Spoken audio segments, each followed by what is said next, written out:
So I set out to discover the origin of white privilege in this country. I read research papers, I read articles and blog posts, I had conversations, I went to museums both here and in the South. I learned a lot about the origin of privilege, but also about personal perspective. The lens we view our life and the lives of others through is like a kaleidoscope. Turn the lens. Like a kaleidoscope, our perception of life is fractured by our limited vision and experience. We really must remember to turn the lens, not only to better see the world, but to better enjoy the view. So to begin this project, I had to find a starting place, and I felt like defining the word privilege was a good place to start. The dictionary defines privilege as a special right, advantage, or immunity granted or available only to a particular person or group of people. And as I read that definition, it made me stop for a minute to think about this idea. Is it really a privilege if you were not equal to begin with? That concept is one that we tackled in class, and it can be looked at from both sides. If the system is stacked against you and you're brought to the same level as others, is that a privilege? And if you're lumped into a group of people who are assumed to be privileged, but you don't enjoy the obvious benefits, are you privileged? The most helpful information that I gathered in all of my research are these 2 points. If we could understand ethnic privilege from a historical standpoint, then we would have a much better chance at creating an inclusive 21st century.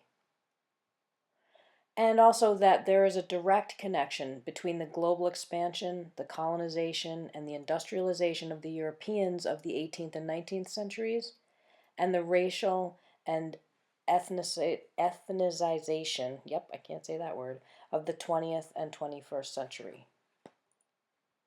So what the heck did I just say, especially the word I butchered?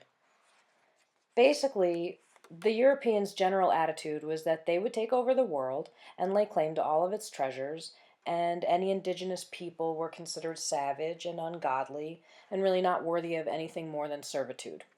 And killing them was fine, even God's will. And when the Industrial Revolution got underway, it was really easy to continue with that attitude of making the unworthy do all the scut work and the labor while the wealthy elite gained all of the riches. So if that's how it was in other countries, then what does that have to do with us? As I researched and I wandered through museums, and I came across these startling numbers. There is some question as to whether the Europeans came to this continent and exposed the indigenous people to disease that they had no defense for, or that they actually deliberately gave them disease like smallpox on blankets on purpose. And it's probably both, but either way, it was genocide that was committed on an entire people living here in North America. They were killed, enslaved, removed, resettled, and brutalized in every way that anyone can imagine. Here's a few undisputed facts. The Native Americans were exterminated in this country. The Europeans who came here resettled the land. The United States was founded on the premise of the slave trade. Immigrants who came here were discriminated against. Women, handicapped, gay people were second-class citizens at best. All of these truths originate in the attitude of the original European settlers, who were white, Christian, and often wealthy men. Each group that has faced discrimination has had to fight for equal rights. Women, for the right to vote and be treated fairly. Immigrants, they were the largest part of the labor movement. The black community has been fighting for civil rights literally this whole time. The LGBTQ community, the gay community, and with every step forward, it would seem that we end up taking several steps back. So, what was the origin of white privilege in this country?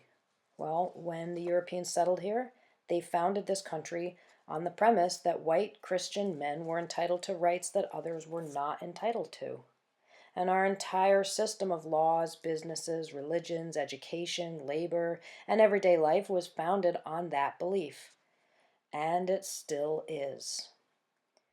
Even with constitutional amendments, protests, culture shifts, we still live in a white-centric, male-dominated society. It's up to each one of us to use our own unique perspective to make this country a place where we can all live together in peace and harmony. No one is better than anyone else. And my final thought is this from Dr. Martin Luther King Jr. Injustice anywhere is a threat to justice everywhere.